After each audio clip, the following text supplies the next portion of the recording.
আসসালামু আলাইকুম। কেমন আছেন সবাই? খবরের সাতকাহনে আপনাদের স্বাগতম। আমি মেশকাত শরীফ। আজ আপনাদের সাথে আলোচনা করব বাংলাদেশের কয়েকটি শীর্ষস্থানীয় পত্রিকার আজকের দিনের প্রধান খবরগুলো নিয়ে। আজ পত্রিকাগুলোর পাতায় উঠে এসেছে দেশের আইনশৃঙ্খলা পরিস্থিতি নিয়ন্ত্রণে সরকারের নতুন উদ্যোগ, সাংবিধানিক সংস্কার নিয়ে জাতীয় ঐকমত্য কমিশনের অগ্রগতি, পুরান ঢাকায় নৃশংস হত্যাকাণ্ড এবং ব্যবসা-বাণিজ্য সংক্রান্ত কয়েকটি গুরুত্বপূর্ণ বিষয়। দেশের আইনশৃঙ্খলা পরিস্থিতি যখন নানা কারণে প্রশ্নবিদ্ধ, ঠিক তখনই সরকার অপরাধ নিয়ন্ত্রণে কঠোর পদক্ষেপ নেওয়ার সিদ্ধান্ত নিয়েছে।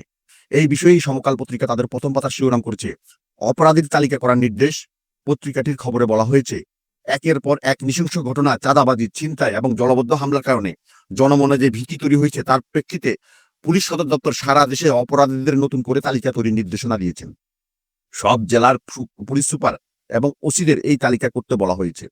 এর পাশাপাশি গত রোববার রাত থেকে সারা দেশে চিরুনি অভিযান শুরু করার সিদ্ধান্ত নেওয়া হয়েছে, যেখানে অস্ত্রধারী সন্ত্রাসী, চাঁদাবাজ, দখলবাজ এবং নারী ও শিশু নিপীড়নকারীদের গ্রেপ্তারে অগ্রাধিকার দেওয়া হবে। নিউজ পত্রিকাও একই বিষয়ে শিরোনাম করেছে, অপরাধ বাড়ায় চিরুনি অভিযান শুরু হচ্ছে।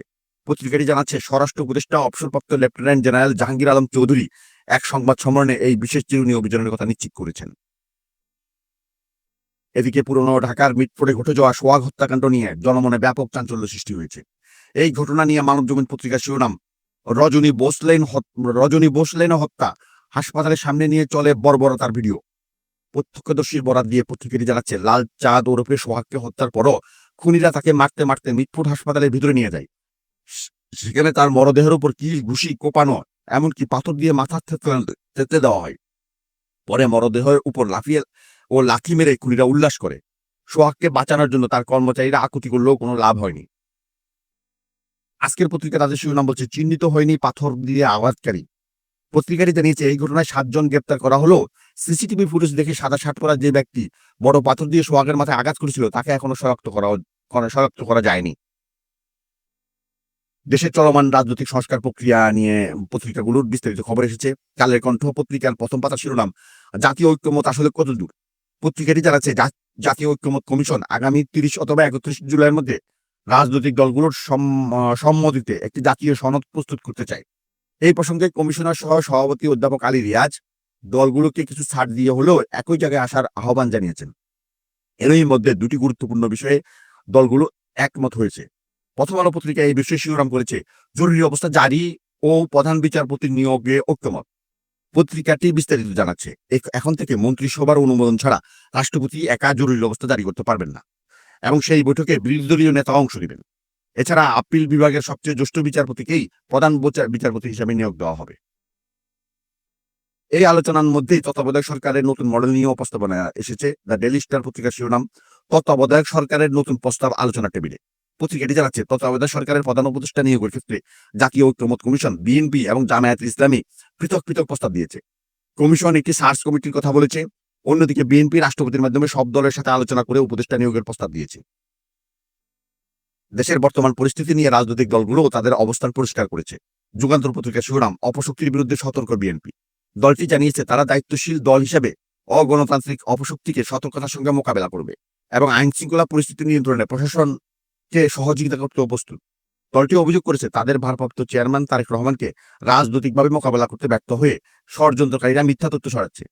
এর প্রতিবাদ সহ নানা দাবিতে বিএনপির অঙ্গ সংগঠনগুলো আজ থেকে 3 দিনের বিক্ষোভ কর্মসূচি শুরু করেছে। অর্থনীতির পাতায়ও কিছু গুরুত্বপূর্ণ খবর এসেছে। নয়াদিগন্ত পত্রিকার শিরোনাম, ফার্স্ট সিকিউরিটি ব্যাংকে সালামের অবৈধ নিয়োগ ও ব্যয় নিয়ে তদন্ত শুরু। পত্রিকাটি বলছে, চট্টগ্রামের বিতর্কিত ব্যবসায়ী সালামের দখল করা ফার্স্ট সিকিউরিটি ইসলামী ব্যাংক পরীক্ষা ছাড়াই 3,500 লোকবল নিয়োগ দেওয়া হয়েছে, যা ব্যাংকটির মোট জনশক্তির 70%। এছাড়া কেনাকাটার নামে প্রায় 5,000 কোটি টাকা বের করে নেওয়ার অভিযোগ উঠেছে। বাংলাদেশ ব্যাংক ইতিমধ্যে এই অভিযোগগুলো বিষয়ে তদন্ত শুরু করেছে। অন্যদিকে আন্তর্জাতিক বাণিজ্যে বাংলাদেশের জন্য একটি উদ্যোগের খবর দিয়েছে বণিক বার্তা। তাদের শিরোনাম, প্রতিযোগী দেশের তুলনায় বাংলাদেশের উপর ঘোষিত শুল্ক হার বেশি। খবরে বলা হয়েছে, যুক্তরাষ্ট্র বাংলাদেশের উপর 35% শুল্ক আরোপ করেছে, যা প্রতিযোগী দেশ ভিয়েতনামের 20% চেয়ে অনেক বেশি। ভারতের উপর এর চেয়েও কম শুল্ক আরোপ হতে পারে বলে ধারণা করা হচ্ছে। রপ্তানি পণ্যের 87% যেহেতু তৈরি পোশাক, তাই এই উচ্চ শুল্ক হার নিয়ে রপ্তানিকারকরা বেশ উদ্বিগ্ন। আজকের জন্য এটুকুই। আশা করি বিস্তারিত আলোচনা আপনাদের কাছে ভালো লেগেছে। আবার দেখা হবে। ভালো থাকবেন। আল্লাহ হাফেজ। আচ্ছা, আজকের সংবাদপত্রের পাতা থেকে নেয়া কিছু গুরুত্বপূর্ণ খবর নিয়ে একটু গভীরভাবে কথা বলা যাক, কেমন? হ্যাঁ, অবশ্যই। দেশের আইন শৃঙ্খলা পরিস্থিতি, আবার দেখুন রাজনৈতিক ঐক্যমত্যের চেষ্টা, সাথে অর্থনৈতিক চাপ, বেশ কয়েকটা দিক উঠে এসেছে। সবই বেশ গুরুত্বপূর্ণ। তো প্রথমেই আসি আইন শৃঙ্খলা প্রসঙ্গে। সরকার কেন হঠাৎ করে অপরাধীদের নতুন তালিকা করার নির্দেশ দিল? হ্যাঁ, এই নির্দেশটা কিন্তু এমনি এমনি আসেনি। মানে এর পেছনে যথেষ্ট কারণ আছে। সমকাল যেমন বলছে, সারা দেশে চাঁদাবাজি, খুনোখুনি, নারী শিশু নির্যাতন এই ঘটনাগুলো বেশ আশঙ্কাজনক হারে বেড়েছে। হুম। মানুষের মধ্যে একটা ভীতি তৈরি হয়েছে, মানে আইন শৃঙ্খলা পরিস্থিতি নিয়ে প্রশ্ন উঠছে বেশ জোরালোভাবেই। ঠিক তাই। পুলিশ সদর দপ্তর থেকেই নাকি এই তালিকা তৈরির নির্দেশ এসেছে। সমকাল তো তাই বলছে। হ্যাঁ, আর নিউ এজ জানাচ্ছে শুধু তালিকা না, সরকার দেশজুড়ে একটা বিশেষ চিরুনি অভিযান চালানোরও সিদ্ধান্ত নিয়েছে। চিরুনি অভিযান, মানে একেবারে সাঁড়াশি অভিযান যাকে বলে। একদম। সন্দেহভাজনদের ধরতে বিশেষ করে অস্ত্রধারী সন্ত্রাসী, চাঁদাবাজ, দখলবাজ আর যারা নারী ও শিশু নির্যাতনকারী তাদের ধরার ওপর বেশি জোর দেওয়া হবে। পরিস্থিতি কতটা ভয়াবহ সেটার একটা উদাহরণ তো মানবজমিন দিয়েছে, তাই না? মিটফোর্ডের সোহাগ হত্যাকাণ্ড নিয়ে। ও হ্যাঁ, সত্যি শিউরে ওঠার মতো ঘটনা। প্রত্যক্ষদর্শীরা যা বলছেন, মানে হত্যার পর নিথর দেহের ওপরও নাকি বর্বরতা চলেছে। কি বলছেন? হ্যাঁ, কিল ঘুষি, কোপানো, পাথর দিয়ে মাথা থেতলে দেওয়া, এমনকি মরদেহের ওপর লাফিয়ে উল্লাস করার মতো ঘটনাও ঘটেছে। অবিশ্বাস্য। আজকের পত্রিকা আবার জানাচ্ছে ৭ জন ধরা পড়লেও মূল যে ব্যক্তি, মানে ভিডিওতে যাকে পাথর দিয়ে মারতে দেখা গেছে, সে নাকি এখনও শনাক্তই হয়নি। তাই নাকি? অপরাধ বিশেষজ্ঞরা তো বলছেন এটা স্পষ্টতই পরিকল্পিত হত্যাকাণ্ড, হয়তো পুরনো কোনো ক্ষোভের জের। কিন্তু এই যে মরদেহের উপর এমন নিঃশলসতা, এটা কি শুধু শত্রুতা, নাকি সমাজের ভেতরে জমে থাকা অসহিষ্ণুতা আর বিচারহীনতার একটা ভয়ঙ্কর ছবি? এটা কিন্তু ভাবার মতো বিষয়। সত্যি ভাবনার বিষয়। আচ্ছা, এই যখন অবস্থা, তখন রাজনৈতিক দলগুলো কি ঐক্যমত্যের দিকে এগুচ্ছে? সেই চেষ্টাই তো চলছে। কালের কণ্ঠ যেমন প্রশ্ন তুলেছে, এই জাতীয় ঐক্যমত আসলে কতদূর যাবে? হুম। কমিশন তো চাইছে ৩০ বা ৩১ জুলাইয়ের মধ্যে একটা জাতীয় সনদ তৈরি করতে। প্রথম আলো বলছে দুটো গুরুত্বপূর্ণ বিষয় নাকি দলগুলো একমত হয়েছে। হ্যাঁ, দুটো বিষয়ে অগ্রগতি আছে। এক হলো জরুরি অবস্থা জারির ক্ষেত্রে এখন মন্ত্রিসভার অনুমোদন লাগবে, আর বিরোধী দলীয় নেতাকেও থাকতে হবে। আচ্ছা। আর ২, আপিল বিভাগের সবচেয়ে সিনিয়র যিনি, তিনিই প্রধান বিচারপতি হবেন। এটা কিন্তু কম বড় ব্যাপার না। নিঃসন্দেহে। কিন্তু ওই যে মূল বিষয়টা, মানে তত্ত্বাবধায়ক সরকার। হ্যাঁ, ওখানেই তো প্যাঁচটা রয়ে গেছে। ভিন্ন ভিন্ন প্রস্তাব আসছে। দ্য ডেলি স্টারের রিপোর্ট অনুযায়ী কমিশন একটা ১৩ সদস্যের অনুসন্ধান কমিটির কথা বলছে। হুম। বিএনপি আবার বলছে রাষ্ট্রপতি যোগ্য নাগরিক নিয়োগ দেবেন, তবে দলগুলোর সাথে আলোচনা করে।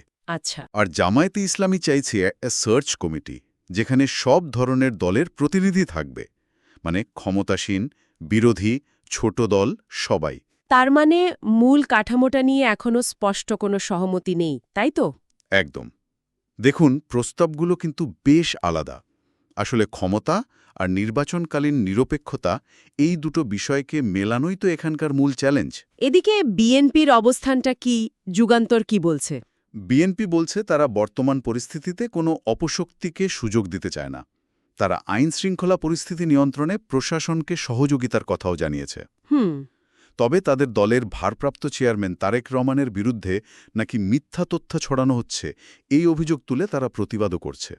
তাদের অঙ্গ সংগঠনগুলো বিক্ষোভ কর্মসূচিও দিয়েছে। এটা কি পরিস্থিতি শান্ত করার চেষ্টা, নাকি অন্য কিছু? দুটোই হতে পারে। রাজনৈতিক কৌশল তো বটেই। আচ্ছা, রাজনীতির এই অস্থিরতার পাশাপাশি অর্থনৈতিক দিক থেকেও তো কিছু খবর আছে, তাই না? হ্যাঁ, আছে, এবং সেটাও বেশ উদ্বেগের। নয়া দিগন্ত একটা বড় অভিযোগ তুলেছে ফার্স্ট সিকিউরিটি ইসলামী ব্যাংকের বিরুদ্ধে। কিসের অভিযোগ? অভিযোগটা হলো এস আলম গ্রুপ নাকি পরীক্ষা ছাড়াই প্রায় ৩,৫০০ লোক নিয়োগ দিয়েছে ব্যাংকটায়, যা মোট কর্মীর প্রায় ৭০%। বলেন কি, পরীক্ষা ছাড়া? হ্যাঁ, আর শুধু তাই না, প্রায় ৫,০০০ কোটি টাকার কেনাকাটার নামে ব্যাংক থেকে অর্থ বের করে নেওয়ারও অভিযোগ উঠেছে। ৫,০০০ কোটি? বাংলাদেশ ব্যাংকের তদন্ত শুরু করেছে। দেখুন, পরীক্ষা ছাড়া এত নিয়োগ, এটা যেমন ব্যাংকের পেশাদারিত্ব নিয়ে প্রশ্ন তোলে, তেমনি স্বজনপ্রীতির অভিযোগও আসে। আর টাকা বের করার বিষয়টা তো সরাসরি আর্থিক অনিয়মের দিকে ইঙ্গিত করে। বিরাট ঝুঁকি তো বটেই। অবশ্যই। আরেকটা বড় খবর তো আন্তর্জাতিক বাণিজ্যে। বণিক বার্তা জানাচ্ছে যুক্তরাষ্ট্র আমাদের পণ্যের উপর শুল্ক বাড়িয়েছে। হ্যাঁ, ৩৫% রেসিপ্রোকাল ট্যারিফ আরোপ করেছে। এটা কিন্তু আমাদের প্রতিযোগী দেশ যেমন ভিয়েতনাম, তাদের উপর আরোপিত ২০%-এর চেয়ে অনেক বেশি। তাই তো, ভারতের চেয়েও বেশি হতে পারে। সেই আশঙ্কাও করা হচ্ছে। আর এই রেসিপ্রোকাল ট্যারিফ জিনিসটা একটু অন্যরকম। এটা সাধারণ শুল্ক নয়, অনেকটা টিট ফর ট্যাটের মতো। মানে অন্য দেশের বাণিজ্য নীতির প্রতিক্রিয়ায় যুক্তরাষ্ট্র এটা আরোপ করে। এর প্রভাব কি হতে পারে? প্রভাব মারাত্মক হতে পারে। কারণ আমাদের মোট রপ্তানির সিংহভাগ, মানে প্রায় ৮৭%ই তো তৈরি পোশাক, আর তার বড় ক্রেতা হল যুক্তরাষ্ট্র। ওহ, তাহলে তো রপ্তানিকারকরা খুবই উদ্বিগ্ন হওয়ারই কথা। অবশ্যই, তারা খুবই চিন্তিত। কেন ঠিক এই সময়ে এমন পদক্ষেপ, সেটাও একটা বড় প্রশ্ন। তাহলে সব মিলিয়ে যদি দেখি, একদিকে অপরাধ দমনে কঠোর পদক্ষেপের কথা বলা হচ্ছে, চিরুনি অভিযানের মতো। অন্যদিকে রাজনৈতিক দলগুলো চেষ্টা করছে সাংবিধানিক সংস্কার নিয়ে একমত হতে। যদিও কিছু গুরুত্বপূর্ণ বিষয়ে, যেমন ওই তত্ত্বাবধায়ক সরকার, সেখানে মতপার্থক্য কিন্তু বেশ স্পষ্ট। ঠিক, এর সাথে আবার যোগ হয়েছে ব্যাংকের আর্থিক অনিয়মের তদন্ত আর মার্কিন শুল্কের চাপ, মানে বহুমুখী একটা চ্যালেঞ্জের মুখে দেশ। একদম ঠিক বলেছেন। প্রত্যেকটা বিষয়ই দেশের স্থিতিশীলতার জন্য খুব খুব জরুরি। এখন আসল প্রশ্ন হল, এই যে এতগুলো চ্যালেঞ্জ একসাথে এলো, এগুলো সরকার আর রাজনৈতিক দলগুলো মিলে কিভাবে সামাল দেবে? আর এসব কিছুর প্রভাব সাধারণ মানুষের জীবনে ঠিক কেমন পড়বে? বিশেষ করে এই যে রাজনৈতিক ঐক্যমত্যের চেষ্টা আর আইনশৃঙ্খলা পরিস্থিতির উন্নতির চেষ্টা, এই দুটো কি একসাথে সফল হবে? নাকি এই দুয়ের টানাপোড়েনই চলতে থাকবে? সেটাই। এই প্রশ্নগুলোই এখন সবচেয়ে বড় হয়ে দেখা দিয়েছে। আগামী দিনগুলোই হয়তো এর উত্তর দেবে।